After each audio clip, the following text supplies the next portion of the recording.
Coffee and Convo, everybody. Let's get it.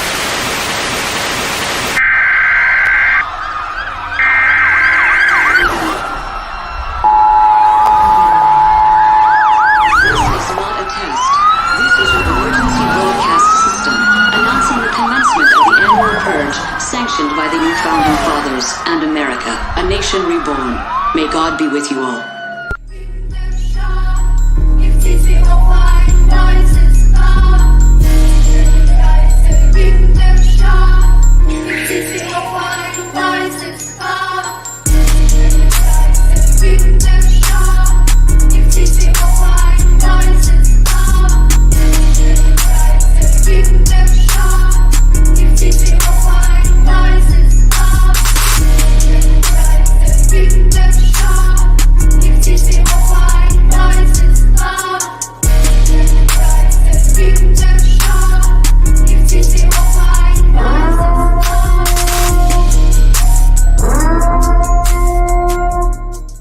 Yo, shout out to everybody here in the building, man. Salute, salute, salute.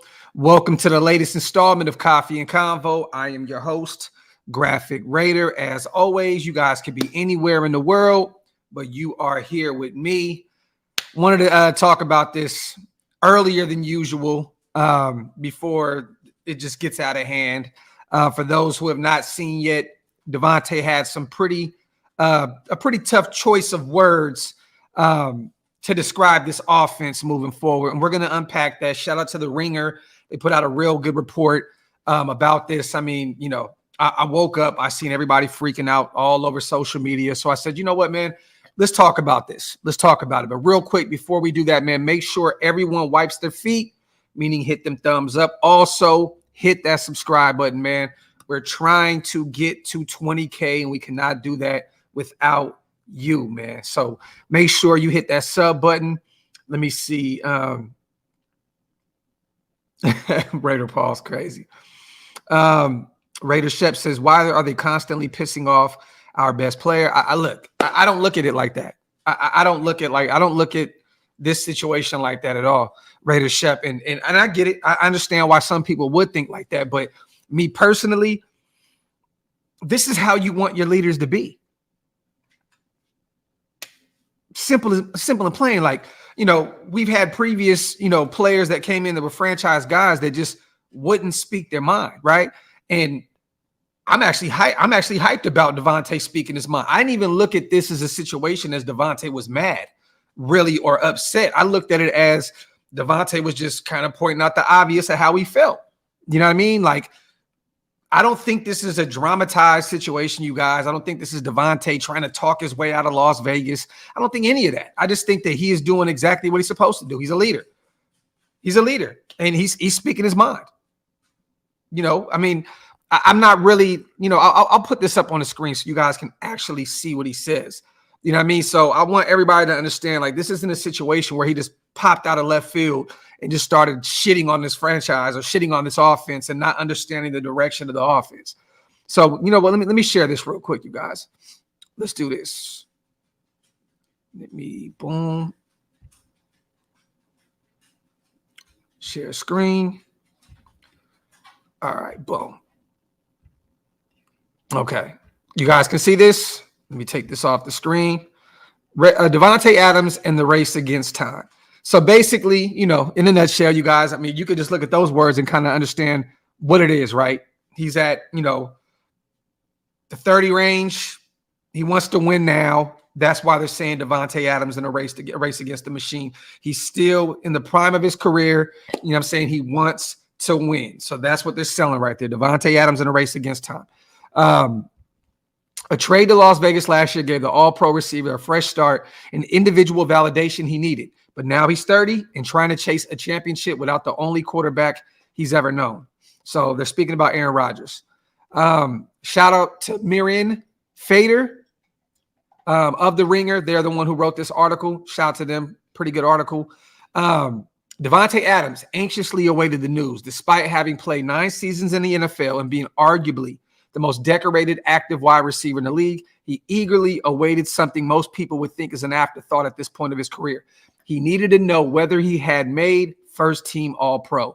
Adams doesn't ordinarily care for awards, but for recognition or recognition. His motivation has always come from within, from seeing how far he can push himself past his own lofty standards. But this time was different. He texted Las Vegas Raiders PR asking for a heads up, something he had never done before. As soon as you know the list, I don't care if it's good news or bad news, if I'm second team or whatever. Excuse me, guys. Adams texted back in January, just let me know. Adams had just wrapped up his first season with the Raiders after spending the previous 8 with the Packers. In March 2022, Green Bay traded him to Las Vegas, who signed him to a blockbuster deal worth $141.25 million over 5 years, making Adams the highest paid receiver in the NFL at the time. He did not disappoint in his first season with the Raiders, totaling 1,500 plus receiving yards for the second straight year, becoming just the 6th player in NFL history to accomplish that feature. He also led the league with 14 receiving touchdowns, and yet he waited and waited to learn his fate, whether he'd once again be recognized as an All-Pro. The uncertainty gnawed at him. He wouldn't have gotten first-team All-Pro. Adams said, "This is the first year where I would have actually cared." Finally, he received a congrats text on that January day. Adams broke into a giant smile, looked up at the ceiling, and exhaled slowly, releasing a breath he had been holding in for a long time. "When I got it," Adams said, "I was like, all right, I'll never care about another one." Of course, he still wants more. With 3 straight Associated Press first-team All-Pros under his belt, he's still chasing the record for the most consecutive first-team nods of any receiver in history. Jerry Rice earned 5 straight from 92 to 96. But the reason this first-team nod meant so much to Adams while he was in Green Bay, he existed in the shadow of Aaron Rodgers, with interviewers constantly asking him questions about the quarterback's heroics rather than his own play. Adams would make one miraculous catch after another, only for Rodgers to receive most of the credit. While many did praise Davante's stellar play, he felt other narratives followed him, too, such as Davante succeeding only because of Aaron. The sentiment frustrated him, though he never addressed it publicly. He chose to let prolific play speak for itself. Besides, he respected and still respects Rodgers. Aaron's a hell of a quarterback, he says. But Adams believed he was not always given the respect he had earned as a generational talent in his own right. Now people can't say, Adams said, that'll never be the narrative ever again. He felt vindicated by the All-Pro honor. Some tightly wound part of him loosened. It proved that I am me. He says, a quarterback doesn't make me. Remember what we said, you guys, right here. Remember what I just said right there. A quarterback doesn't make me. I make me. And I can do it consistently at this level. That's why last season meant a lot, he says. Even if I went out and played like dog shit next year, they can't say it because now I've already proved it throughout the course of a season, played every game, and put together a resume that says I do not need. He pauses. You can erase all the numbers. You can just write in, he did not need Aaron Rodgers. It's easy to lose yourself in the darkness. The sky is pitch black, not a star in sight. There are a few street lights or street signs. The night shrouds the peaks of nearby mountains. That they hit me with poetry and shit right now. So immense, they might devour the horizon whole. Cell service is faint. Everything is so still, so quiet. One in left. Let me skip over this all poetry shit. Okay, let's go down here. It's nearly 10 a.m. when Adams winds his way down the stairs into a man cave of sorts. There's a wall with multiple TVs, each tuned into a different game. A pool table and plush red chair sits on the other end. Adams takes a seat at a black marble table, catching a glance of the photos along with one wall. Images of him at each stage of his career. A black market table, that would have been hilarious. There's a baby-faced version of him at Fresno State, a more chiseled, accomplished version with the Packers, and now the most seasoned version with the Raiders. Adams has a reason to be nostalgic. He's entering a critical juncture in his life and his career, his 10th NFL season. And on this night, the 30-year-old is especially introspective, reflecting on where he's been and where he wants to be. I'm closer to the end than I am the beginning, Adams says. Is crazy to think about. These days, he thinks a lot about time, how much of it he has, how little of it he has, how to maximize it, harness it, before it inevitably slips away. It's only natural because he has adapted to the extraordinary amount of change in a short period. In 2022, Adams asked out of the only pro organization he'd ever known and was traded to Las Vegas. It was a welcome change, a chance for a fresh start, and a reunion with his close friend and college quarterback, Derek Carr. But the season was far from what Adams had envisioned. The Raiders finished 6-11 and missed the playoffs. Carr was benched in late December and then released in February. In March, the Raiders traded away top tight end Darren Waller and signed Jimmy Garoppolo to a 3-year, $72.75 million contract to be their new starting quarterback. In many ways, the Raiders look closer to a team that's rebuilding than a Super Bowl contender. Adams is learning a difficult lesson that no one truly can be grasped with age.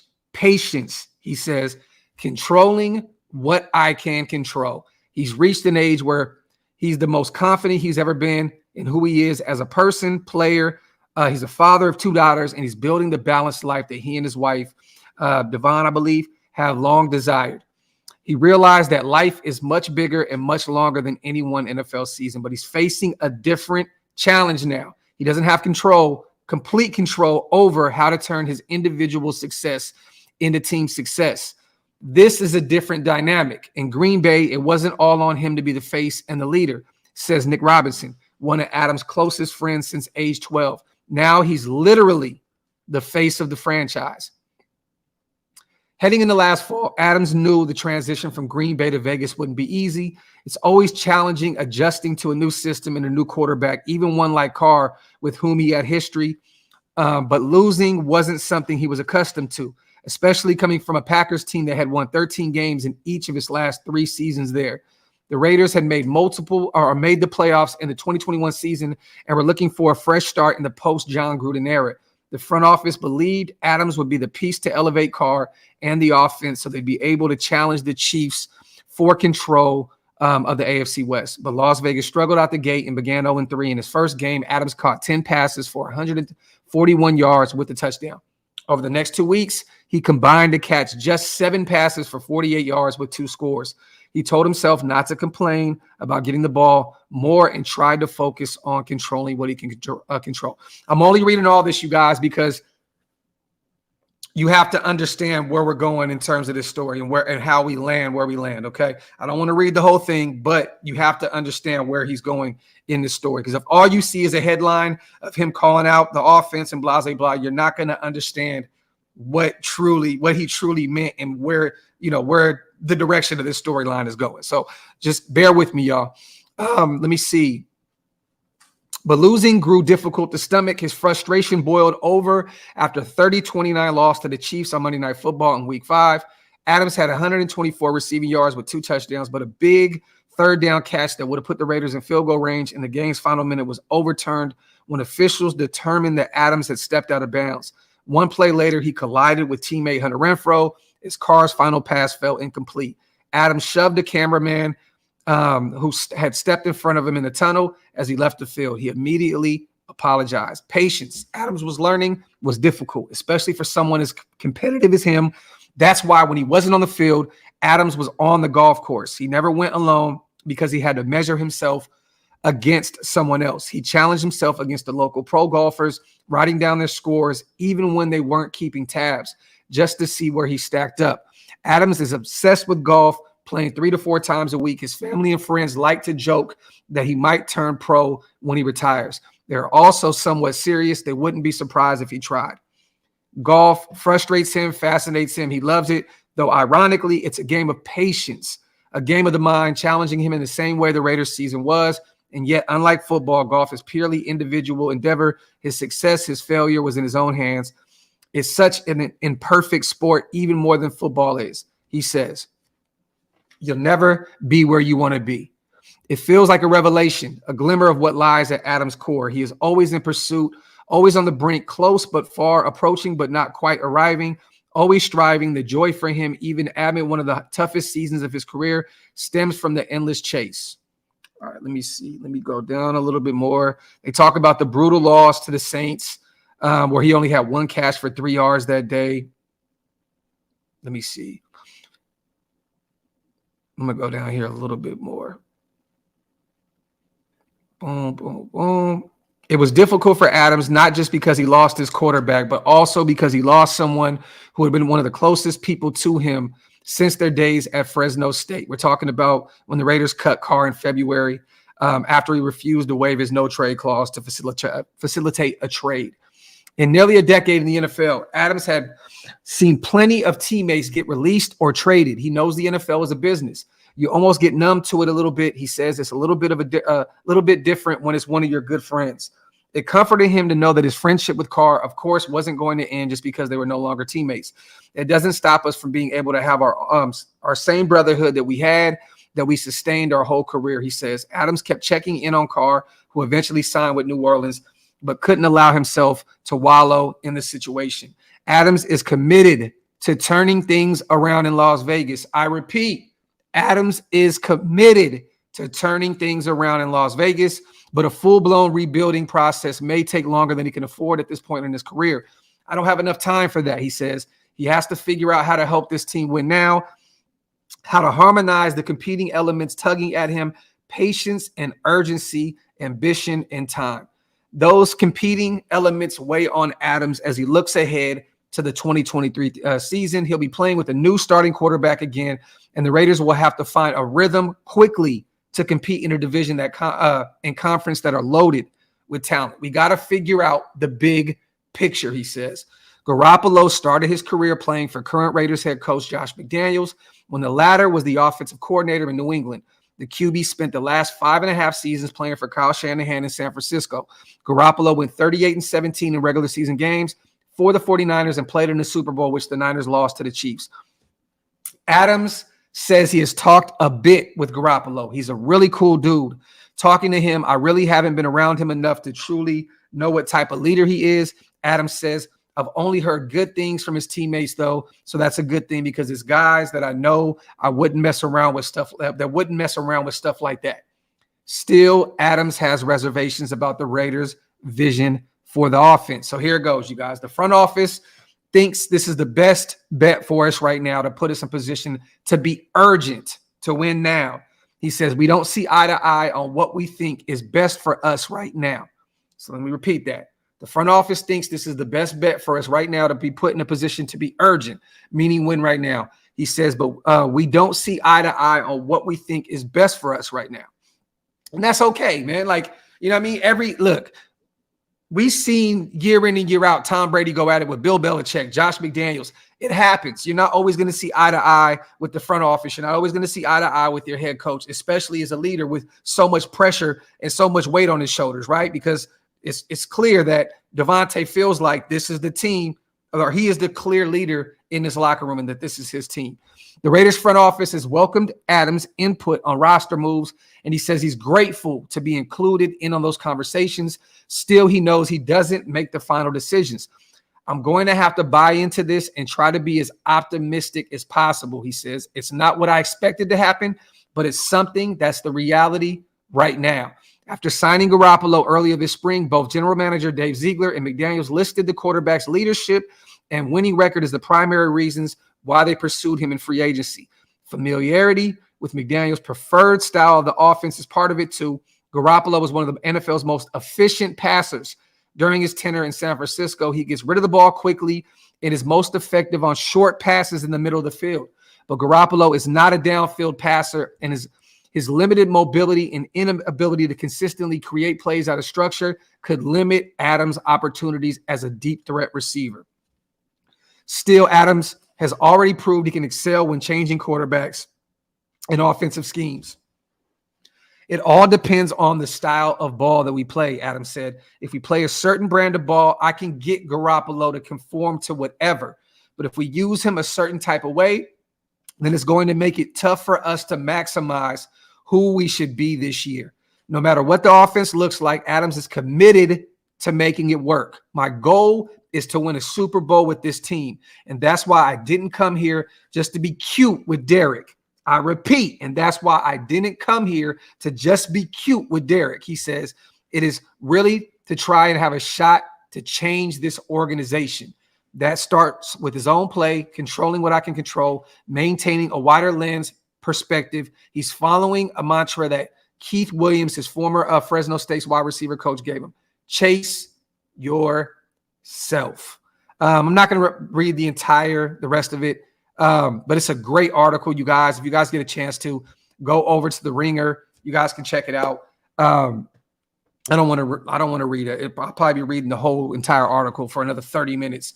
But yeah, there you have it, you guys. You know what I'm saying? Like, at the end of the day, you know, Jimmy Garoppolo, short intermediate passes. He's going to eat in the middle of the field. I think that's why we went out and got Michael Mayer in the second round out of Notre Dame, a guy that's going to just literally kill the middle of the field. Maybe that's the reason why Hunter Renfrow is not out of here yet. We don't know yet. We're waiting until post-June to see what happens with Hunter, but he's another player that can, you know, eat up the middle of that field. You know, we got Jacoby Myers, another slot guy that can do multiple things. At the end of the day, I don't look at this as frustrated. I just look at this as him, you know, being a leader and trying to figure out, okay, adjustments. He's so used to being in Green Bay where he already knew what was pretty much at stake, right? He had Aaron Rodgers, one of the greatest quarterbacks of all time, and Davante technically played second fiddle to him. Now he's the guy.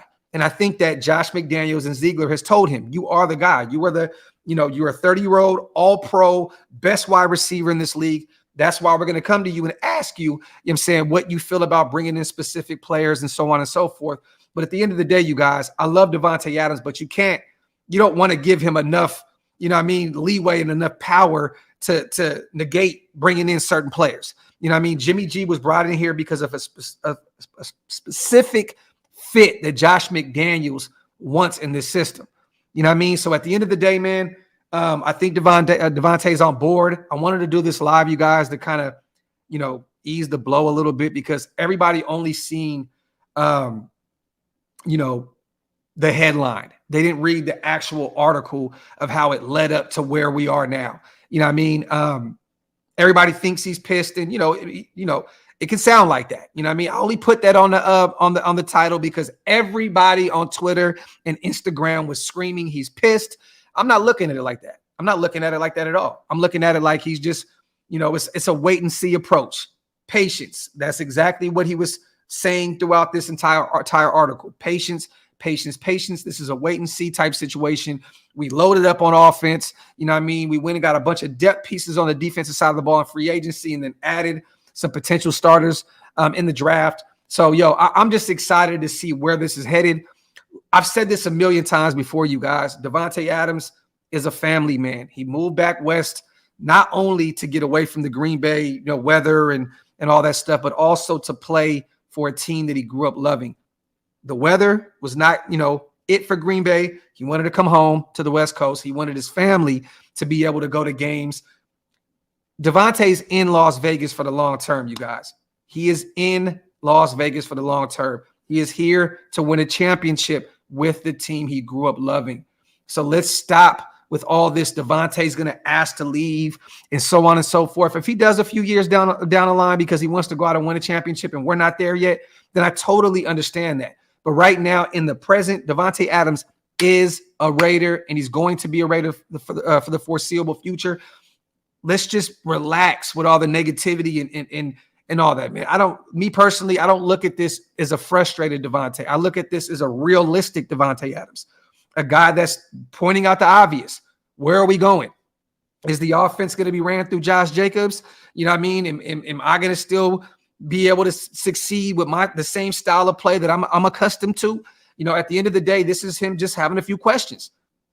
Nothing wrong with that. As a leader of the locker room, you should be able to do that. And I don't think he shit on anybody. I don't think he shit on Jimmy G. I don't think he shit on Josh McDaniels. I don't think he shit on David Ziegler. I think this was a great article where he spoke his mind. He was true. And I don't think there's really anything to see here, to be honest.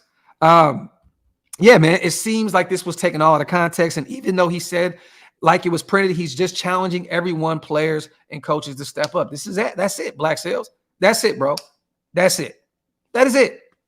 That is it. And you guys have to realize, too, this article dates back to January, okay? This dates back to January. I don't know if you've seen the beginning of this article. The guy apparently was writing this article for a little while. This dates back to January as well. So he's, you know, this is a timeline of how he felt up to this point. So don't just take this as that's how he feels right now, just right now. Things can change.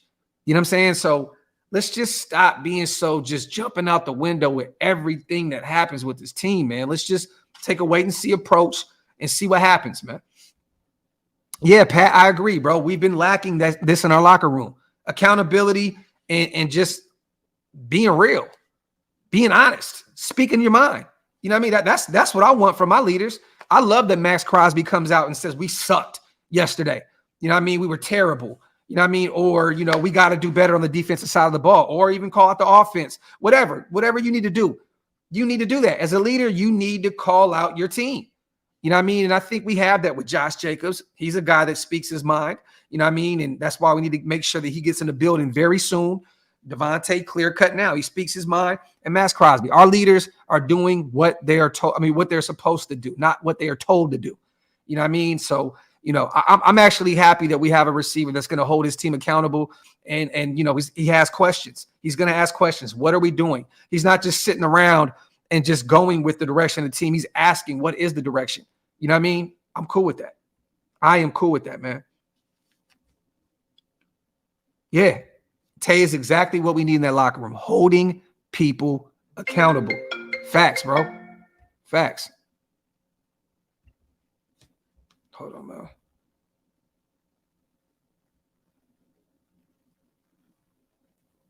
My apologies, y'all.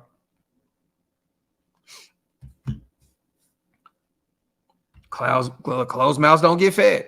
Talk that talk. No news yet with Marcus Peters, you guys. No news yet. Me and Wasted have a show tonight where we're definitely going to talk about it. Hopefully by the time our show hits, we would have signed him. You know what I mean? But we're doing a show tonight where we talk about who we think is going to start on the offense and defensive side of the ball. And we're going to talk about Marcus Peters as well. Let me see. Shout out to my dog, Rick. Thanks for clearing things up. That's why I watch your shows. I appreciate you, brother. Appreciate you, King. Mondo says, got this jury duty thing, but fuck it. I had to tap in for the one time. Shout out to Mondo. Open door policy. Oh, it clearly is. It clearly is.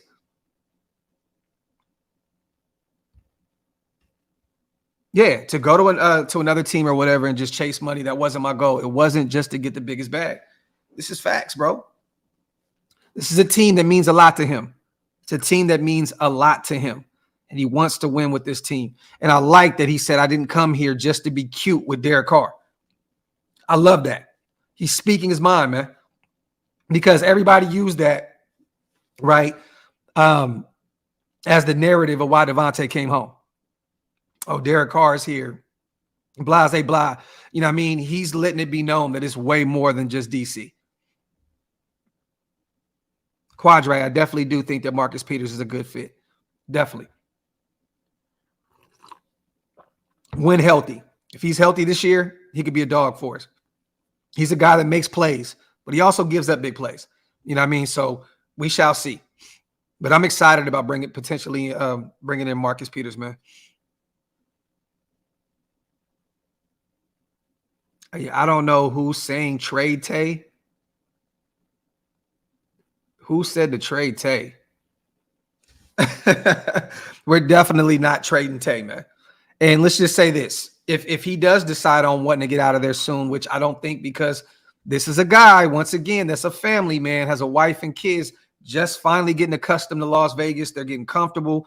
You know what I mean? Like, there's no reason. I don't think that Davante is going to get up in a year or two from now and be like, you know what? I want to get out of here after you just created a whole new life for yourself.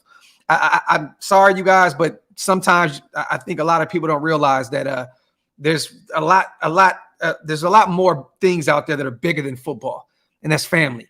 And you're not just going to move your family around all over the place just because you're chasing a ring. That doesn't make any sense to me. At the end of the day, the guy's gotten all the money in the world. He's gotten all the accolades in the world already. You know, and now he's home playing with the team that he grew up, idolizing. So at the end of the day, I just don't see him running around trying to chase a ring, with young kids, and a young wife that he's building a life with. It just doesn't make any sense to me personally. You know what I mean? I could be wrong, but I'm just saying with me, I'm not going to be running around, doing all that just because. I'm chasing a ring. You know what I mean? D. Adams is just ready for our team to make real strides moving forward. Talk that talk, Kenny Mac. This is facts, bro. Facts. Facts. Let me see.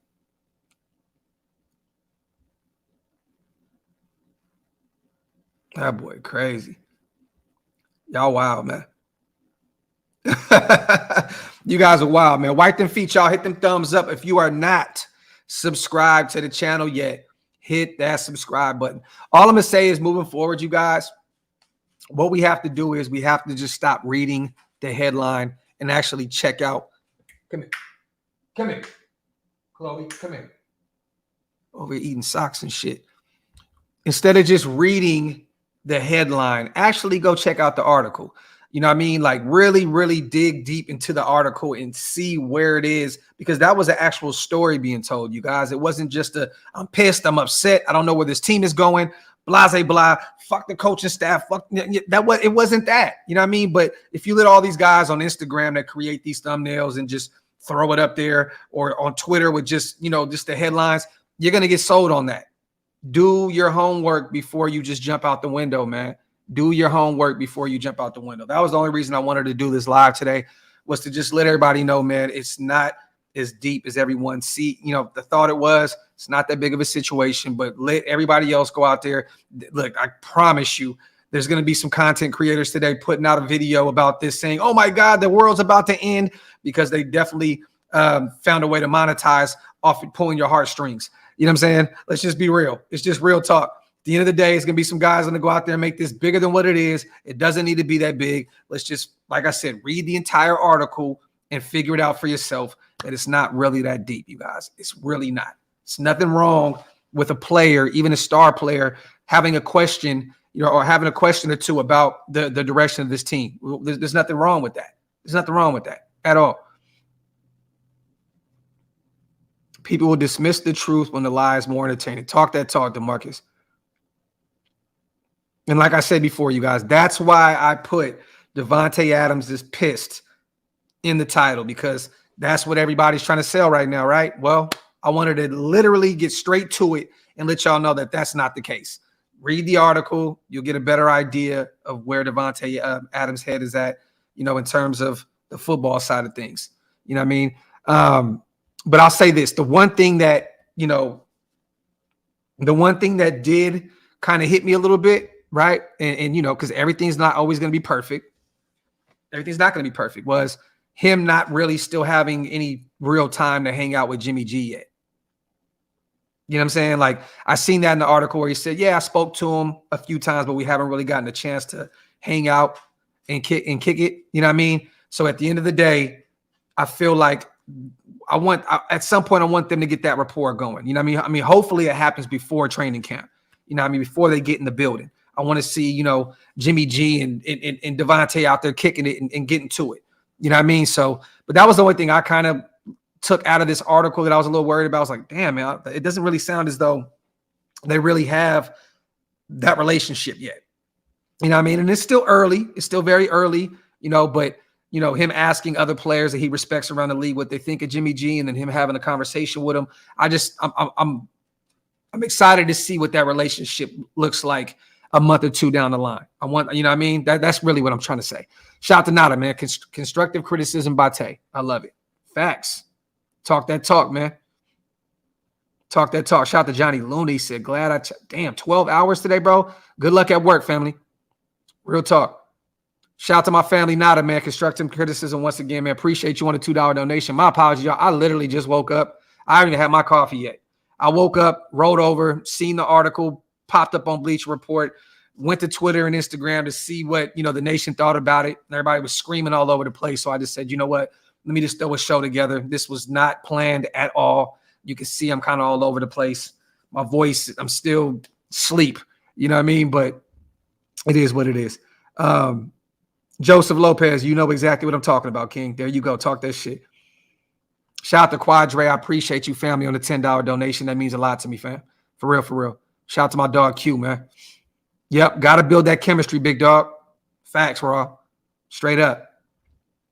Robert, the Jets will never, ever trade a top 5, top 3 defensive tackle that's coming off of, I believe, 12 sacks last season, they'll get it done. They'll get it done. He's just doing what everybody else does, when they have 1 year left on the deal and they want a new deal. Erasing all the Jets shit and doing all that stuff in the description on their social medias and all that. Q ain't going anywhere. And they're actually talking with him about a deal right now. So I don't think that Aaron would be happy going over there and getting that big contract and then getting all these guys and then losing the best defensive weapon that they have outside of Sauce Gardner.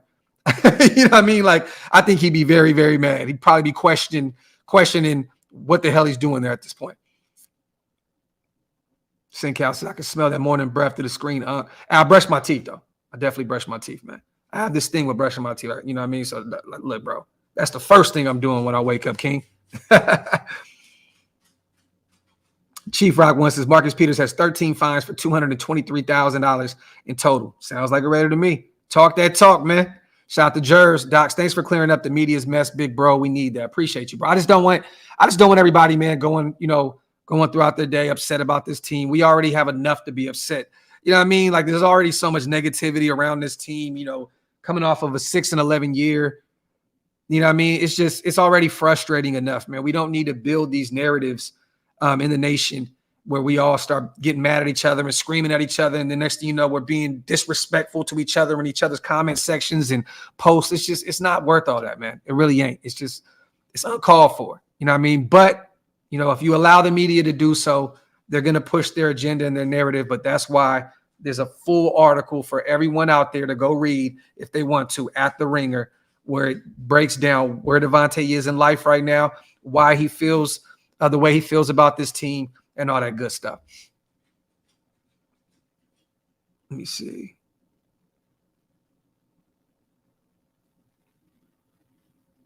Greg, no, I don't. I actually think that this regime is really, really high on Aiden O'Connell.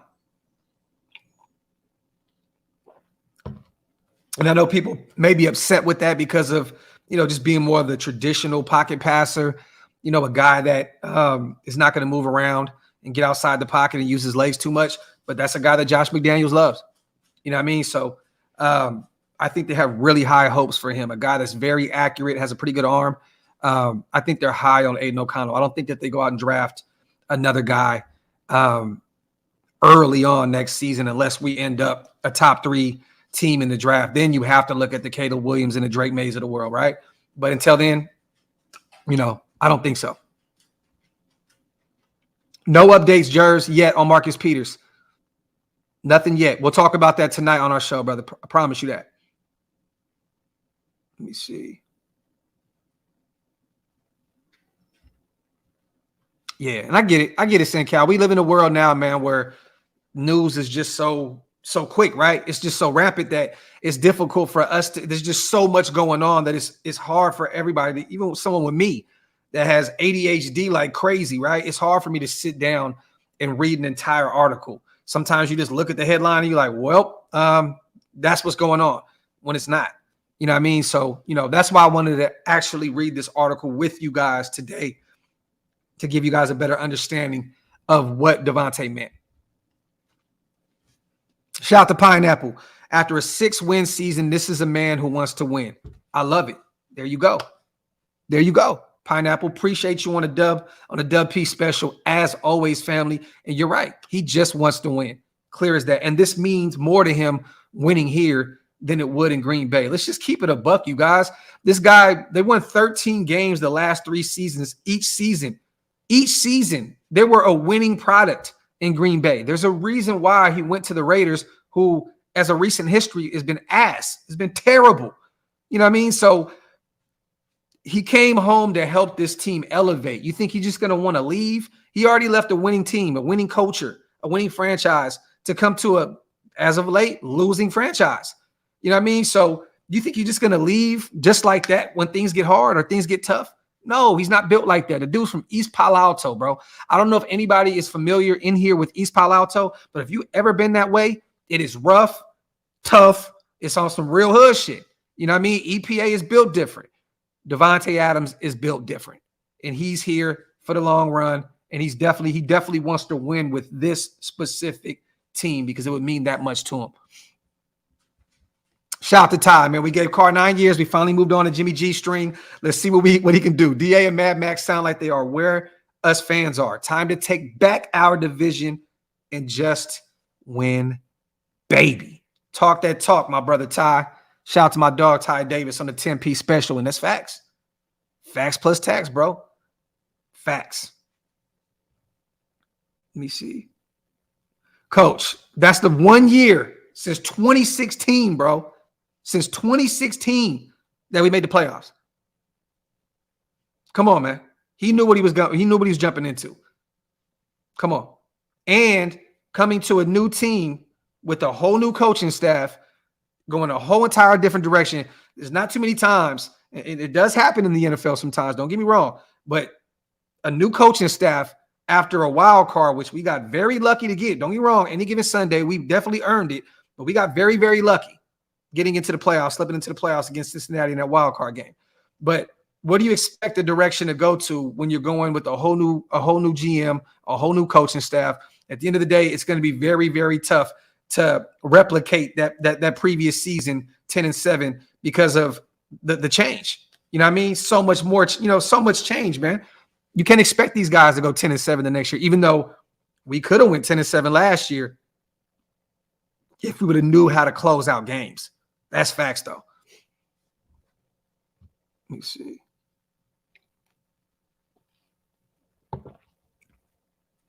Let me see. My guys in the comment section going crazy. Black Lion, I would be lying to say that Derek Carr didn't play a part of why Davante Adams came home.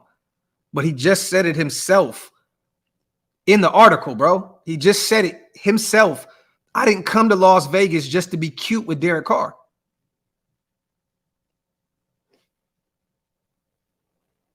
Come on, man.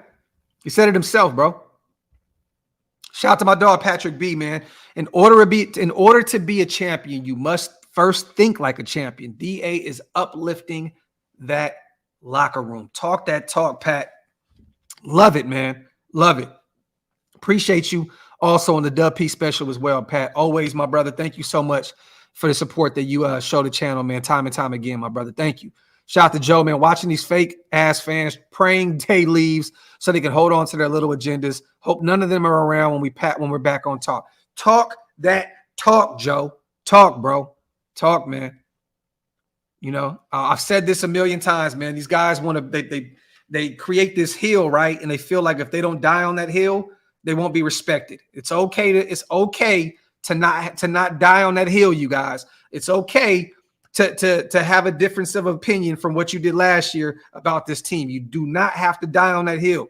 You do not have to die on that hill. You do not have to die on that hill. Real talk. Shout out to my boy Joe, man.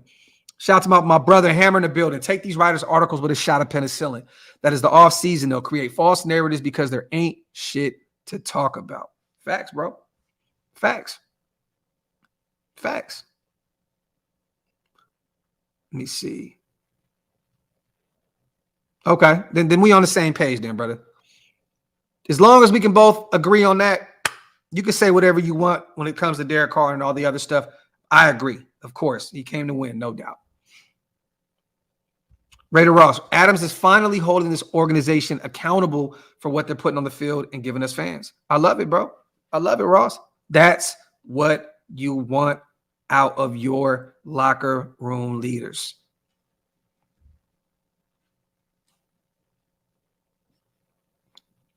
Josh, I'll say this.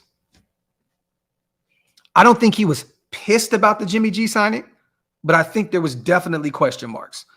I think that he looked at it as, okay, that's a Josh McDaniels guy. It makes sense. But he also was looking at it from a standpoint of, think about this, Josh, all off season, right? We talked about Aaron Rodgers and we talked about Tom Brady. And then we settled with Jimmy G. So at the end of the day, I'm not going to say pissed, maybe a little frustrated. I mean, come on, who wouldn't be? All the talk was we're going to have the GOAT in, or we're going to go trade for Aaron Rodgers and bring him back in Vegas. right? And then you end up with Jimmy G. So I don't think that he was pissed. I think that he may have, just like this article, question marks. I think that's what it is, question marks. But I mean, who wouldn't be a little upset that you went from all all the talk was Tom Brady being a Raider or Aaron Rodgers being a Raider, and then you end up with Jimmy G. Let's just keep this shit a buck, bro. Like Jimmy G is the third best option out of those guys. So yeah, I mean, I'm not gonna say pissed, but I do believe there's question marks, my brother. Let me see. And Z was not willing to give up, what the Jets gave up. They gave up a lot for Aaron Rodgers, man. They gave up a lot of money. You know what I mean? And think about this, you guys, also. Aaron would have had Davante, but he also brought along Lazard. He brought along Randall Cobb. He brought along a lot of guys out there in Green Bay. The Jets gave Aaron Rodgers a lot of power in terms of moving out that way. Josh McDaniels is not going to do that. He's not going to give Aaron Rodgers the power of bringing players with him and all that shit. If anything, Josh probably would have been like, look, Aaron, you got Davante. Let me do my thing. Let me bring my guys in, the Jacoby Myers of the world and all that and so forth, so on and so forth. You know what I'm saying? But that much power wouldn't have been, let go to Aaron Rodgers in the process of making him a Raider if that would have happened. Let me see. And let's just be real. Aaron Rodgers is another guy that every year he's questioning retiring. I wouldn't be shocked if the Jets shit the bed this year and he's just like, I'm done.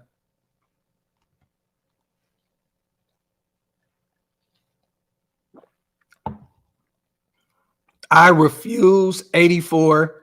I refuse. If you want to go somewhere, there's plenty of content creators on the internet, family, that'll go back and forth with you and agree with you on the whole Carr, 9 years, 7 different head coaches, can't be successful like that shit. Go over there, brother. I am not. The only reason I mentioned DC's name was because he was brought up in this article. I am not doing that shit at all with any of you today. I'm not doing that. That whole argument is dead to me. But there is still plenty of other guys that are on the internet that will definitely do that, that dance with you all day, every day. Please take this somewhere else, brother. And that's no shade to you. Much respect. But I just do not want to play that game. I'm not playing that game. No more. I don't care how many coaches, how many whoop. He's no longer here. I'm not having that argument no more. Let me see. Greg, it's one that's already in motion. It's Marcus Peters. Another one. I put a video out yesterday. Kyle Van Noy. Those are the two guys that I'm keeping a close eye on at this point. Van Noy, a guy that won two rings with New England, proven leader. Van Noy, Marcus Peters. Those are the two guys I'm looking at, Greg. Two inexpensive options also. Real shit. I think Kyle Van Noy was only paid like $2.2 million with the Chargers last year, and that's in California. So could you imagine if you offered him 2.5 in Vegas? I think he would love that, and he's from the area, so. Just got done reading the entire article. Winning is the only thing he wants, and he wants to do it with the Raiders. There you go, my brother. Talk that talk.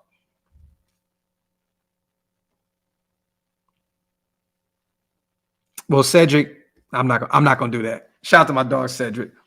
I'm just going to say I've been a Raider for 39 years, so I probably have more playoff. I'm gonna mind my business.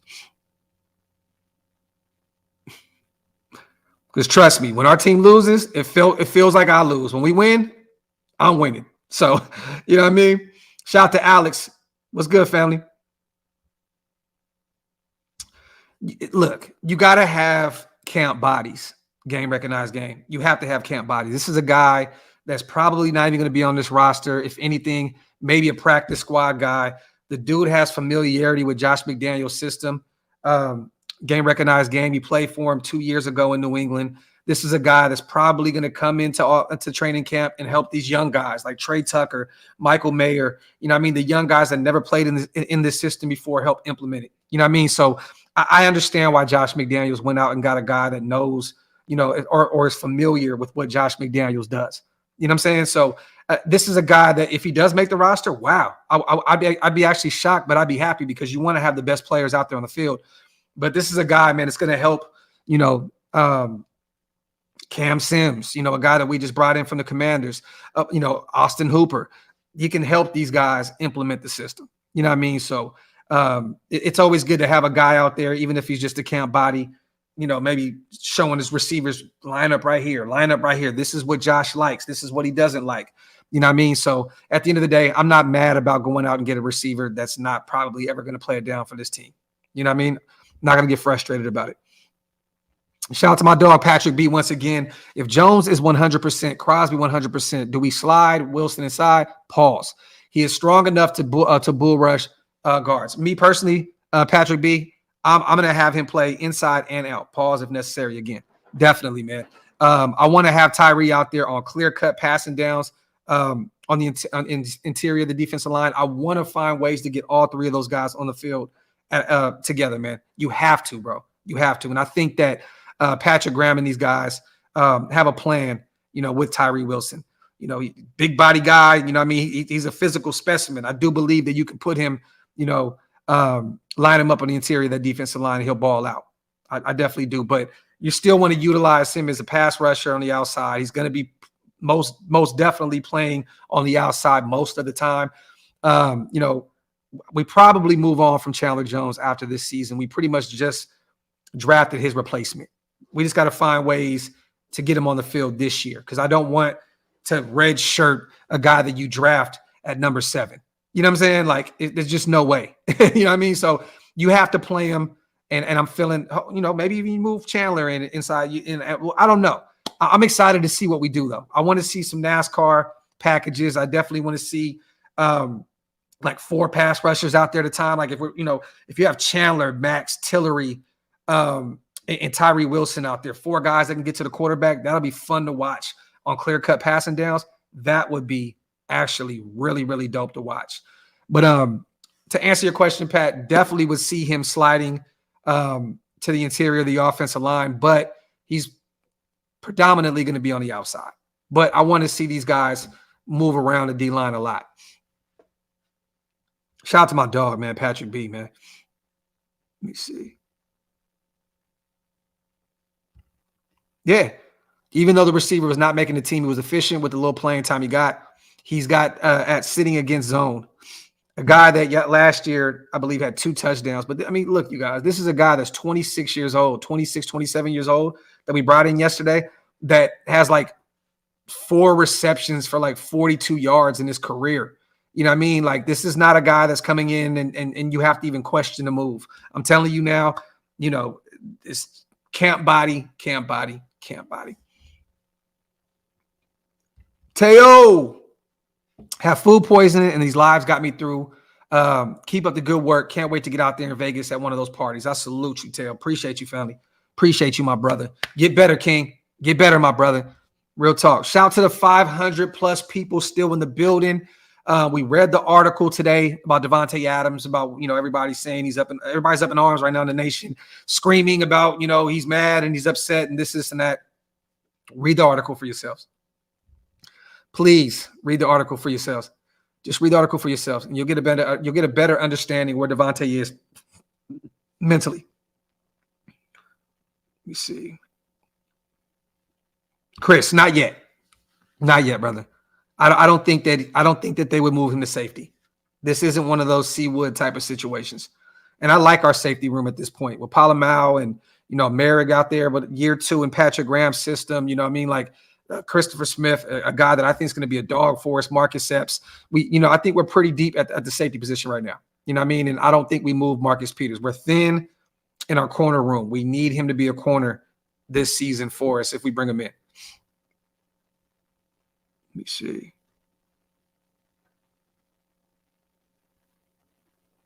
Sincal, you know what's funny, man?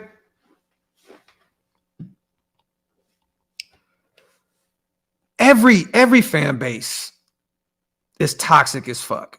We just don't know because we don't watch them.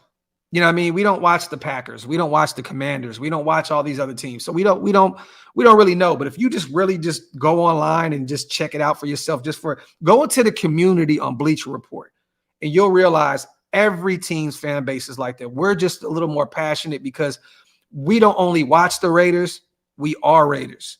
You know what I mean? Like I've never heard a fan say, I am a Packer, I am a Commander, I am a 49er. You know what I mean? So them being upset and picking apart their team is different than us because we are a part of the team. We are Raiders. We never say, there goes the Raiders. We go, shit, that's us. We're the Raiders.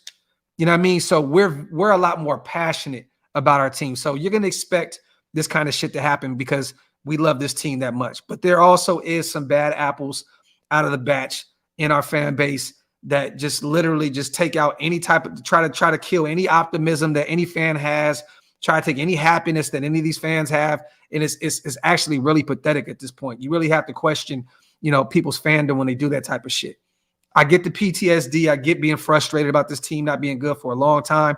But at the end of the day, man, if you're a real Raider, be a real Raider. Don't be out here crying and saying, I'm going to be watching the Saints this season. That's my second team and blah, blah, blah. That shit is fake.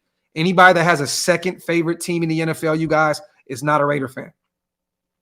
Simple and plain. If you're a Raider, you're a Raider. That shit is for life. Period. Yep, a lot of us. Street guys, blue collar, outlaws. Talk that talk, my brother.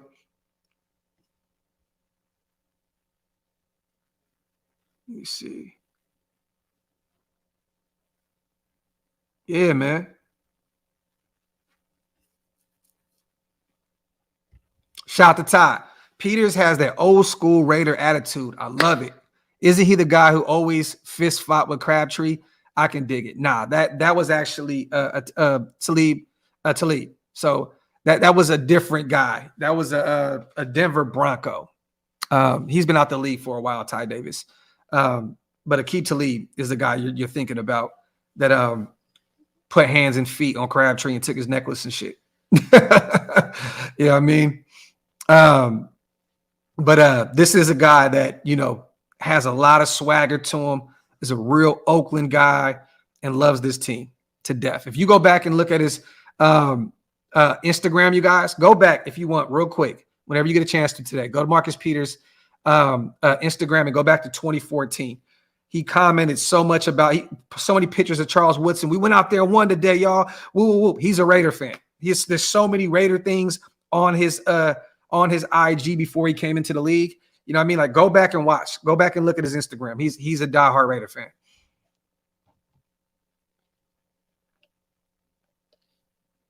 Yeah, Rube. I was actually at that game.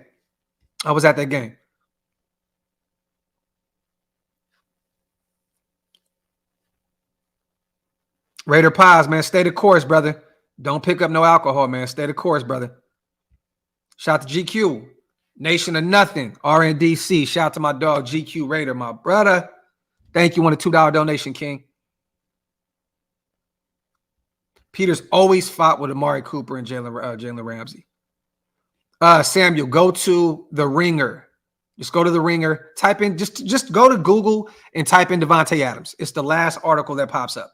It's the one that's on the main page. Let me see. Fred Hampton, just go to The Ringer, bro. You know what? Here, I'll do this. I'll put this in the comment section for you guys.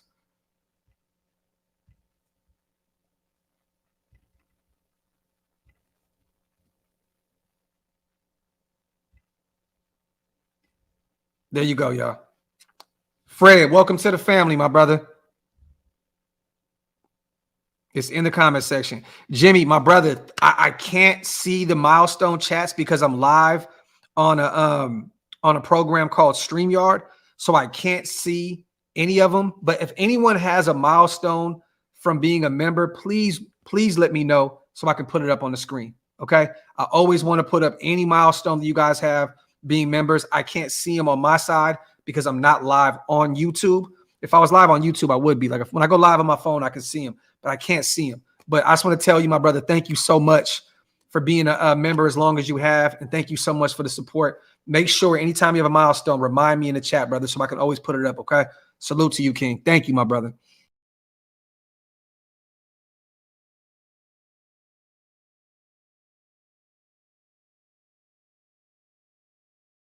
Yeah, I don't know what happened. My apologies, y'all. I don't know what happened. 18 months. There we go. Love it. Love it. 18 months. Keep up that good work, Doc. Salute to my guy. Appreciate you, brother. Appreciate you. Yes, Martin, my dog is laying at my feet right now. Shout out to Q. Appreciate you, brother. That's funny. You just said they've been a member for 21 months. Appreciate you, King. Appreciate you, my brother, so much, man. Shout out to my dog, Q. He said, oh, shit, blackout came earlier. Yeah, man. Let me see. I think I got a few supers in here that I haven't read yet. Shout out to my dog, Mondo. I'm a diehard Raider fan. Got it tatted, but I like the Saints because Reggie Bush, Drew Brees, Marcus Colston. Now that Carr's there, they're doomed. Ha ha, Raider Nation for life. Look, man, there's nothing wrong with liking certain players and shit. You know what I'm saying? Like, there's nothing wrong with that. I mean, but actually, like, following a team and nah, man. One of my favorite players of all time, ever. My favorite running back is Barry Sanders. Yes, I love Marcus Allen. Yes, I love Bo Jackson. I love Josh Jacobs. But Barry Sanders is my favorite running back of all time. But that doesn't mean that I watched the Detroit Lions consistently week in and week out. You know what I mean? I caught him whenever I could, but just because it was Barry. You know what I'm saying? Like, but, you know, I don't follow any other teams. The greatness that Barry displayed week in and week out was insane to me. You know what I'm saying? But, yeah, man. I'm a Raider. That's it.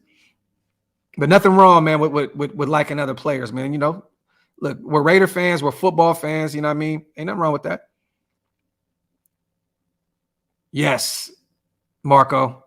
You already know, bro. You know how this shit goes.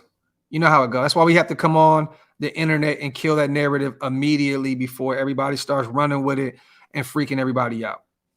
You know what I'm saying? Real talk. So, you know, but I'm not going to read the article against Sterling because it's a long ass article. And Maul, my apologies, bro. Just go to Davante Adams' latest. There's an article on the Ringer and go read it. It's a long ass article, brother, but just go watch it. Check it out. Everybody was running with the narrative of Davante Adams being pissed and upset and not knowing where the direction of this offense is and blah, blah, blah. Go read the article for yourself and you'll get a better understanding of what he was talking about. That's all I'm going to say. Shout out to AC. Yo, Dice, I got a 16-month milestone. Mount Shieldmore for life. Shout out to my dog, AC. Appreciate you, brother. Thank you so much. It's my guy right there. Rage, this is facts. Barry ran like that with no offensive line. I loved him. That dude would run back 10 yards behind the line of scrimmage, 20 yards sometimes, and then take off for 50 yards. Shit was different.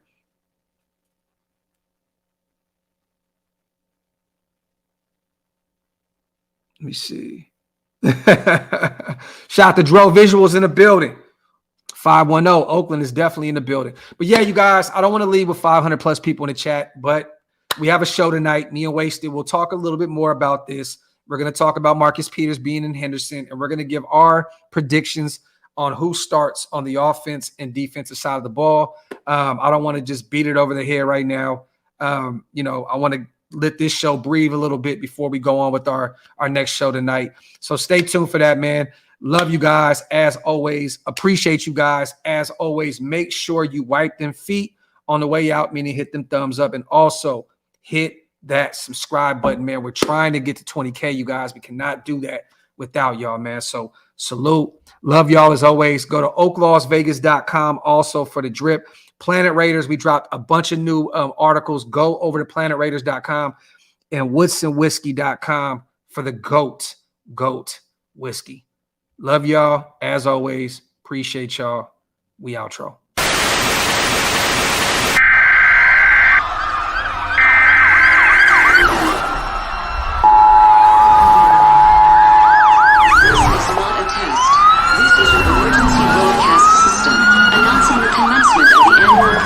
Sanctioned by the new founding fathers and America, a nation reborn. May God be with you all.